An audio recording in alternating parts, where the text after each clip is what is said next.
Good morning and welcome to our weekly Bible study. My name is Pastor Donna Rose-Heim, and I have the privilege of pastoring Longview Chapel Christian Church in Lee Summit, Missouri. Every week on Tuesday mornings at 10 a.m. and at 6:30, we do a Bible study that is based on the scriptures of what we'll be focusing on in worship the following week. We also have an outdoor Bible study on Thursday mornings at 9 that Dave Bartold leads. And we encourage you, if you'd like to participate on any of those, to let us know. The Tuesday ones are on Zoom, so it's easy for you to do that, and we're happy to send you the links. But we also do this recorded study because we know some of you need different times, and also maybe you have some friends that aren't even local that you want to share it with.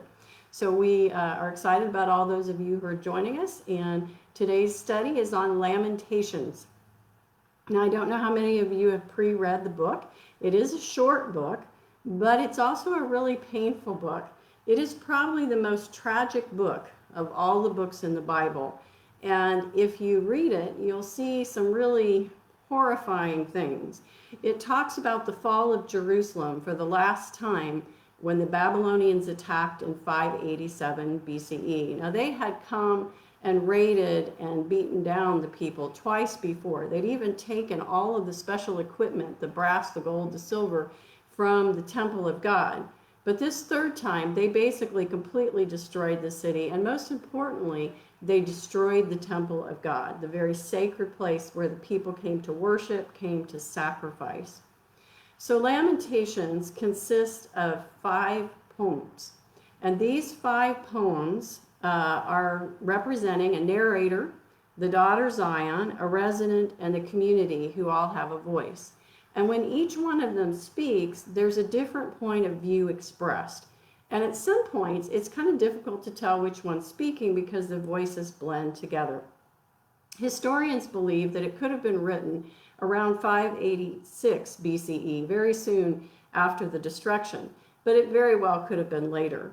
And it could have been written by different people and then combined, or it might have been written by one writer who just wrote from various viewpoints.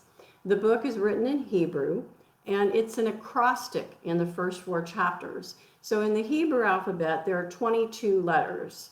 You may have used an acrostic before where you spell out the word, or you go in alphabetical order, and the first line begins with A, then B, then C. It's a great memory device. In fact, I've used it a lot to get myself through tests before. So quite possibly the writer does this in order to help the people remember the lines. So when you think about what people lament or grieve about, what kind of things come to your mind? Yesterday as we talked, people talked about everything from grieving the virus to grieving the racism in our country to grieving the violence in our country to grieving loss of loved ones. So there's a whole host of things that we might grieve.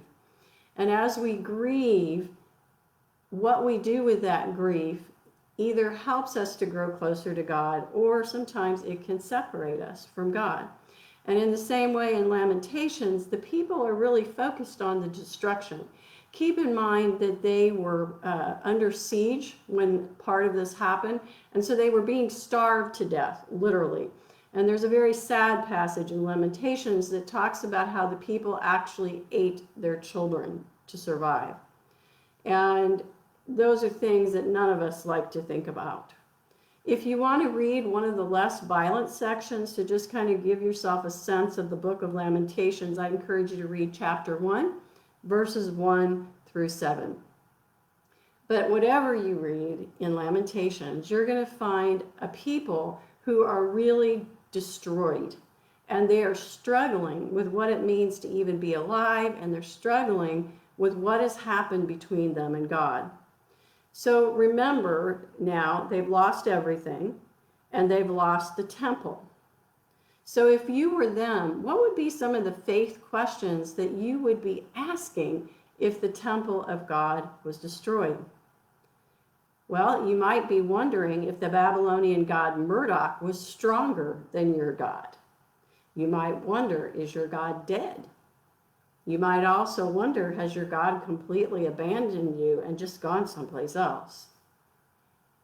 whatever your experience of faith was at that time, it would be a really difficult journey to believe in God's presence in the midst of that kind of sorrow and destruction.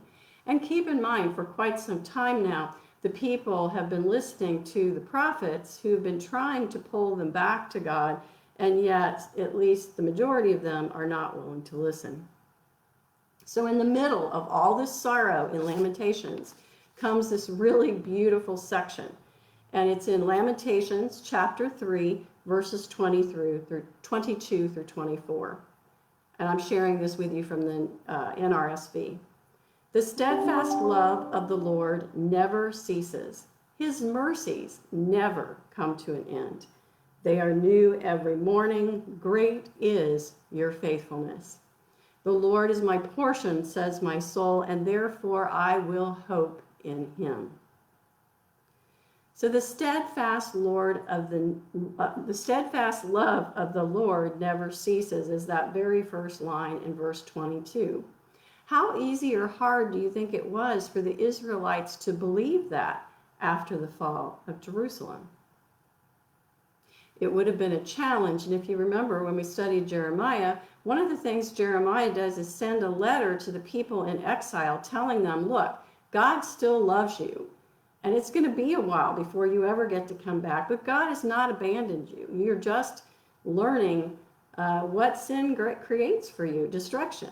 And you should be where you are and create value where you are. So that letter had to come to the exiles in a moment of real struggle for them, trying to figure out what to do. How easy or hard is it for us to believe in the middle of our own tragedies that the steadfast love of the Lord never ceases? One of the things we talked about yesterday was that for most of us, the older we have gotten and the more times we've been through struggles in life, the more readily accessible to us is a belief that God's love is still steadfast. No matter how rough the journey, that God's love remains constant in all of that. And I hope that that's true for you too. And if not, that is something, I think to pray about, is asking God to help you to feel that steadfast love if you're not feeling it right now. In the last part of 22, it says that your mercies never come to an end, and then they are new every morning. So what mercies do you experience coming anew each morning? For one person, it was just the fact that they woke up. That's a mercy to get to have a day again today. For others, it was spending time with people. For others, it was nature. And I'm looking out around me and I see some absolutely gorgeous trees and my rose bushes. There's a lot of mercies that God extends to us 24 hours a day, 7 days a week. But oftentimes we get so caught up in the moment that we miss the mercy that God is showing us. The other day, out at the chapel, there is a big field that belongs to Longview Community College. There are a lot of deer who live in that field, and normally you see them if you are there kind of when it's starting to get dusky.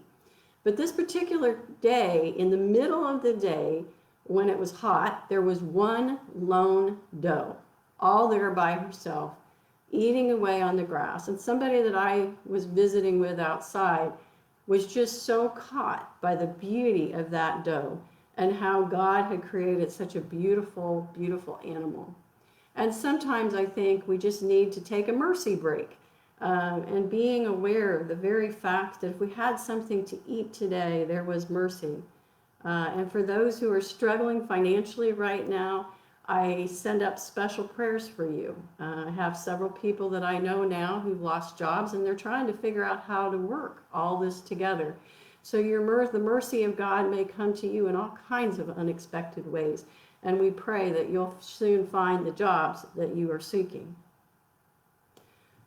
So the last verse, the Lord is my portion, therefore I will hope in him. And one translation says, therefore I will wait in him.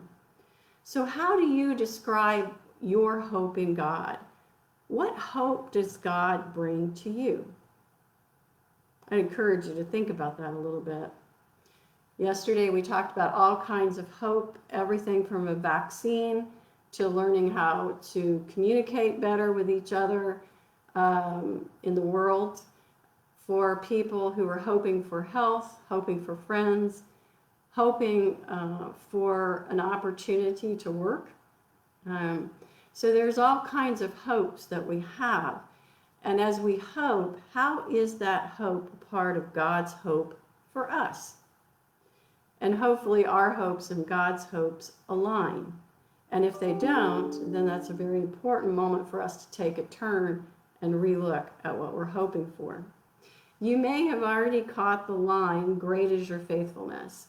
And that little tiny passage in Lamentations was taken by a man named Thomas Chisholm in 1923.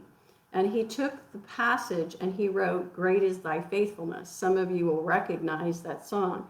He actually sent the lyrics to William Runyon, who lived in Kansas, and Runyon set it to music.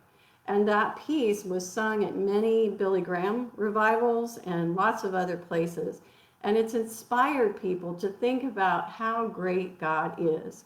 What maybe many of us don't know when we sing that song is that it's written from lament, from grief, from a place of sorrow and destruction. That yet this writer in Lamentations, and then Chisholm in his own way, picked up on that thread of "Great is thy faithfulness no matter where we are." So let me take you back to 1923. I don't know how many of you are historian buffs out there, but what was happening in 1923? Well, if you remember, World War I had ended in 1918, and people were still trying to rebalance from that war. The worst earthquake that had been recorded in those days happened in Japan in 1923.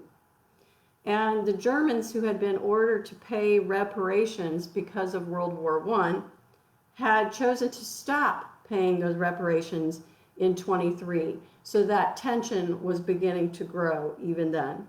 And on the opposite side of the fence, Hollywood put up its great big Hollywood sign on the hill. It wasn't the worst of times. It wasn't the best of times. But it was one of those times pretty normal for human beings, where there's struggle, there's joy, there's pain, and there's loss, and yet at the same time, there's growth and newness of life. I'd like us to close today just by reading the words to the song, "Great is thy faithfulness," and perhaps you'd rather sing it or play it on a video channel. "Great is thy faithfulness, O God my Father. There is no shadow of turning with thee. Thou changest not, thy compassions, they fail not. As thou hast been, thou forever will be. Great is thy faithfulness. Great is thy faithfulness. Morning by morning new mercies I see. All I have needed thy hand hath provided. Great is thy faithfulness, Lord, unto me. Summer and winter and springtime and harvest, sun, moon, and stars in their courses above, join with all nature in manifold witness to thy great faithfulness, mercy, and love. Pardon for sin and a peace that endureth, thine own dear presence to cheer and to guide, strength for today and bright hope for tomorrow, blessings all mine with 10,000 beside. Great is thy faithfulness. Great is thy faithfulness. Morning by morning new mercies I see. All I have needed thy hand hath provided. Great is thy faithfulness, Lord, unto me. I pray that this conversation today has blessed you and helped you to feel some of that great presence of God. Next week, actually the 2 following weeks, we're going to be in the book of Matthew.